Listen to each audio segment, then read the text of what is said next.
Hello, my beautiful listeners. I am so happy to encounter you here today for a new episode of the Journey to Creativity podcast. Thank you for listening. Thank you for being part of this journey. Thank you for being here and allowing my voice to be heard, which I really appreciate. And I'm happy that you're here and that you are finding some pieces of inspiration, some pieces of motivation here in this podcast through my personal journey or through the stories of others who have come to conversate with me about creativity and what it is. What is that magical animal called creativity? What is that? Well, that's why we're here. That's the reason why I started this podcast, because I was fascinated by creative people of all kinds. People that are creating stuff, machines, ideas, systems, everything of any sort in any area of life who are, through being creative, literally changing people's lives. There's nothing that inspires me more. And I talked about inspiration, purpose, and how all of this connects to our community, what we're saying, what we are creating, how that has an impact on our surroundings. And because of the events I explained in the previous episode, which was simply a very inspiring work of art that I witnessed, a lot started scrambling in my head, and I have been talking here about how I have been not allowing myself to follow my dreams and how I'm discovering that and allowing me to play more in my inner child, connecting to that, healing the past wounds that have not allowed my own mind to free herself from her own chains, self-imposed chains, right? I've been talking about this process, and it's good at least to say today, what is it, like 8 months after, or sort of, no, like 9 months after I started this podcast project, that I feel much more comfortable, that I have noticed especially an increase in my confidence. And I believe that it was a little strange for me to realize in the past couple of weeks that I had been still limiting myself, still hiding from my true dreams through an activity that is way more left-brained than right-brain, although it also is pretty intuitive. I'm talking about astrology. And how I've been hanging on to that as my actual occupation. You know what I mean? Like, this is what I actually do. Like, I love art. I love singing. Sure, I do. You believe me, I do. Look, I have this podcast. Look, I do love singing, but I'm not dedicating my whole life to it. Why not? Because this is my inner dialogue. Because I have to, I have to do something that is more, not as unstable, or I gotta make a living. I gotta be able to support myself, and most likely, I'm not gonna do that with music. Why not? I don't know, because I actually, why would I leave this? I've always also loved astrology, so why would I abandon it? What if you do? Good question. I actually hadn't thought about that. Like, what if I don't do astrology? Yeah, what if don't? What if you just choose to follow your passion, like for real. I mean, you keep denying it to yourself. You're still dedicating all this time to something that you're not as passionate about, right? Like, I mean, you got to be honest. I'm not being honest. Is that what you're telling me? Inner self, kinda. So I had this type of conversation with myself in the last couple of weeks, and yeah, it's crazy. So I'm here to talk to you about change. That is the main point here. Change, change, change. Life has changed for me for reasons that are out of my control and for reasons that are in my control. And the reasons that are in my control, let's make the best out of this decisions that change our life. What's the best kind of decision you can make? Start working on your mind. Start studying your mind. What are you telling yourself? What thoughts keep repeating in your mind? What kinds of ideas are you constantly thinking about? Because it's no joke that we actually create our reality. And it's no joke that our decisions do change our life. And our decisions spring from our thoughts. I hope it's not too confusing. I'm trying to put out a few ideas here which have been powerful for me in the last couple of weeks. Goals. The big goal. What is your priority? If accompanied to this process of unlocking your creativity, of allowing yourself to have fun and play again and just be a kid, just being free, right? Just being a child and just allowing yourself to have fun. If in this process, have you started questioning many of the things that you do and second thinking oh, why am I using so much time in this? And you start feeling uncomfortable because it is meant to happen. This crisis with me and my career, and now that I am deciding to, it's not that I am completely abandoning astrology. I'm very grateful for astrology. I think it has led me to here, and I think it's time for me to accept that astrology led me here, and it's time to let go of the hand, if you know what I mean. Astrology is showing me that I am here to follow a creative life, to have a creative life. My heart, my inner child is telling me the same thing. I'm not just basing my decisions on astrology. I never really have. I've always studied it with a skeptical mindset, which is, I think it's very common among astrologers that we just study it because we want to prove it wrong.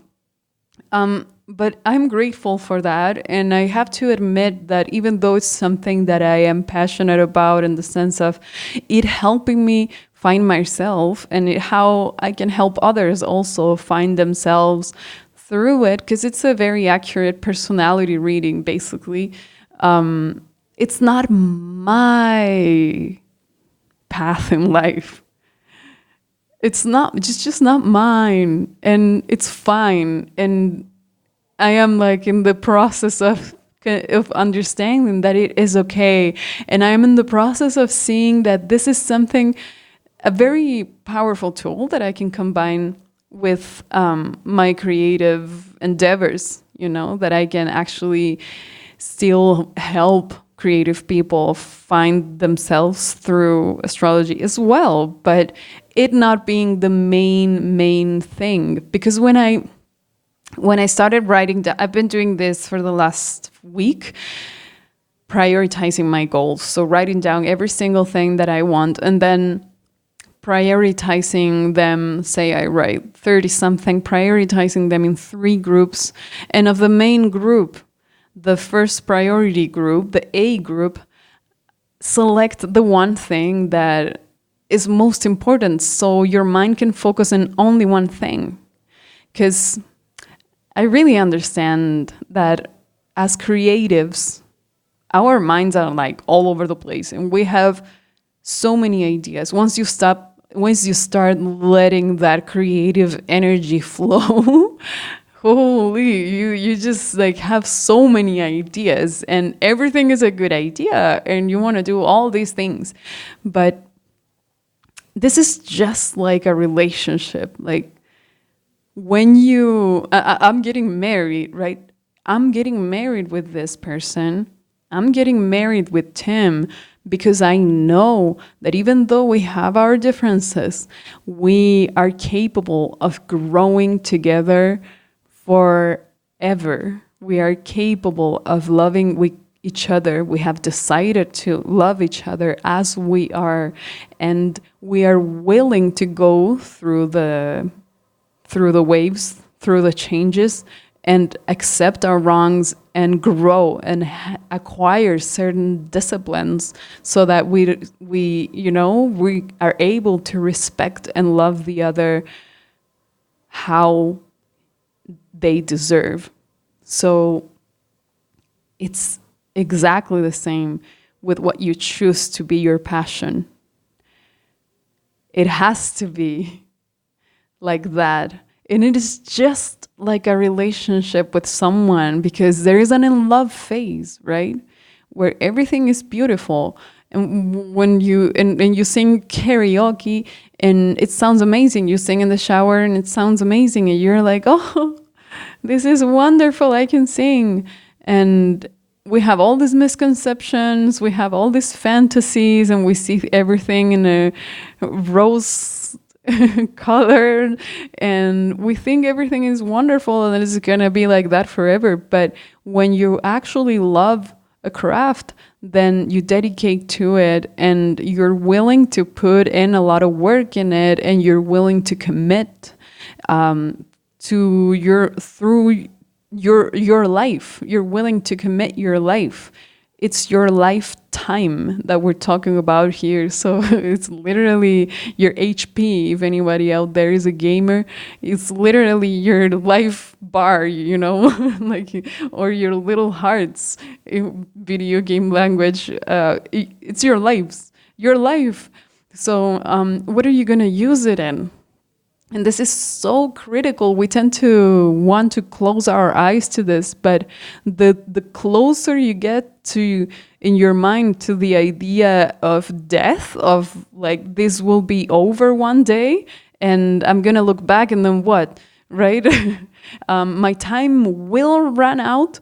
And putting yourself in that edge situation where you don't have a choice, you put yourself between the sword and the wall.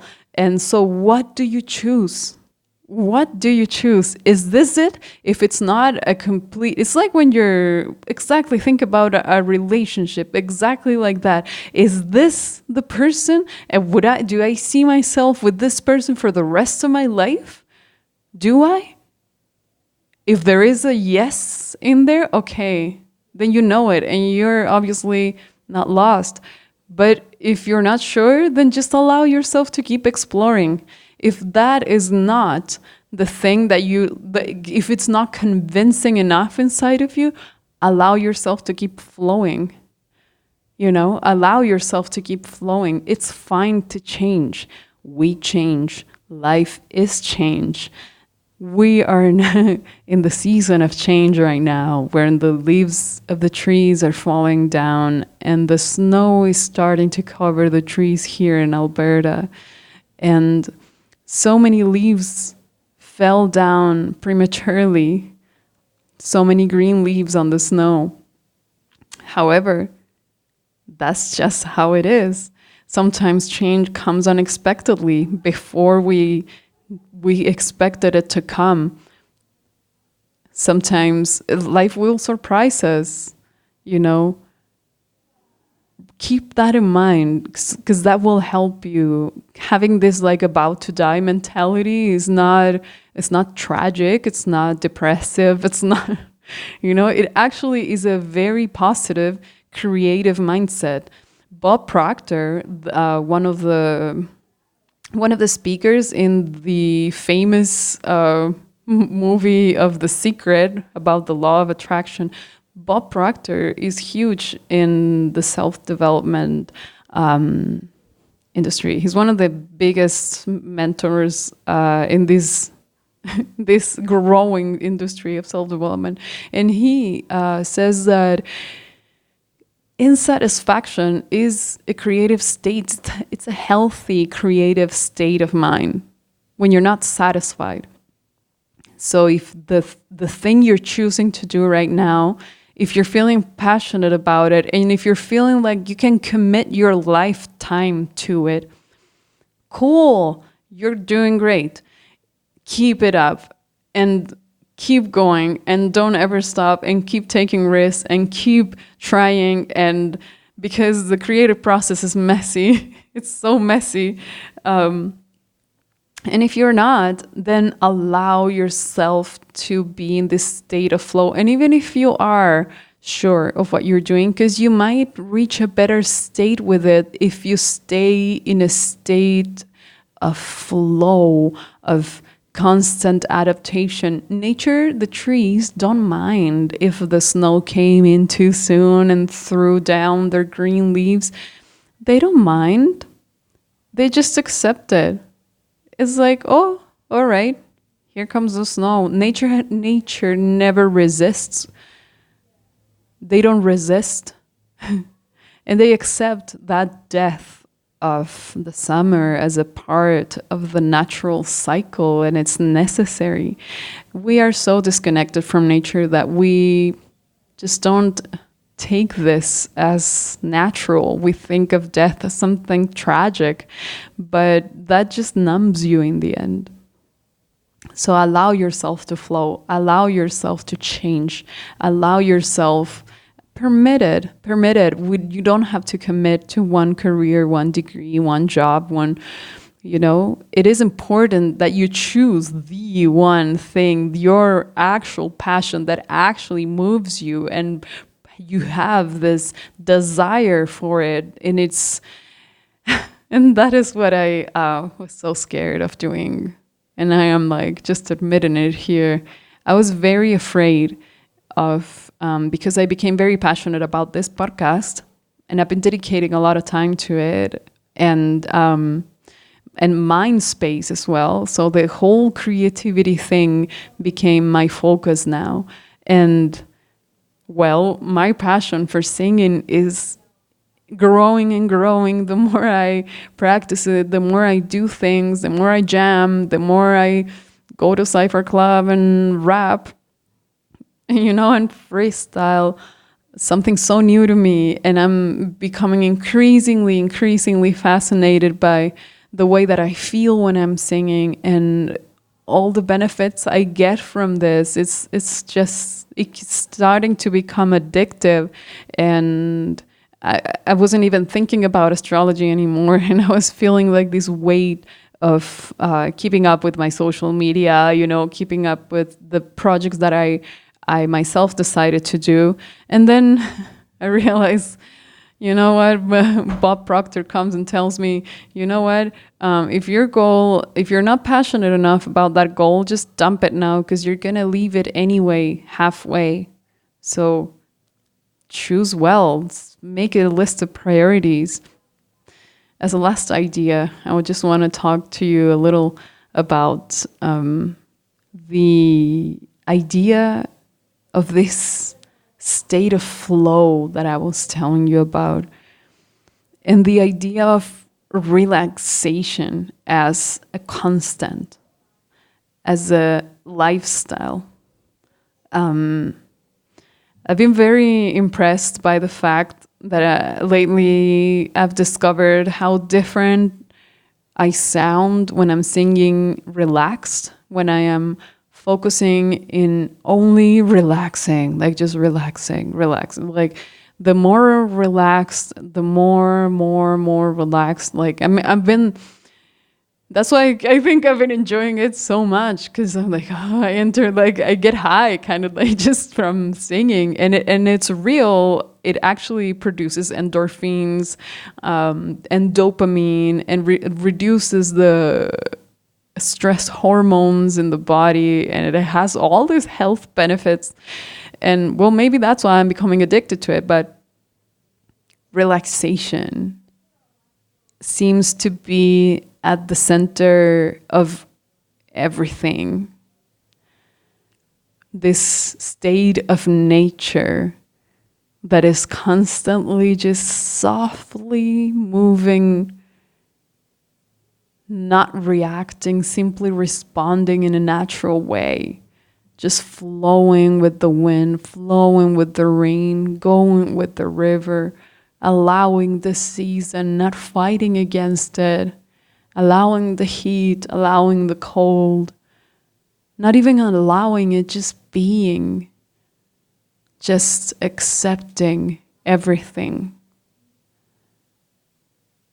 And as we relax and accept life as is, with all its changes, with its seasons, with its unexpected surprises within us, outside us. But if we keep singing with a relaxed body, we will always succeed. So, my friends, thank you for being here, and don't be afraid of changes. Set your priorities, and above all, breathe, flow, and relax. Much, much, much love to you all. Thank you for being here. See you next time.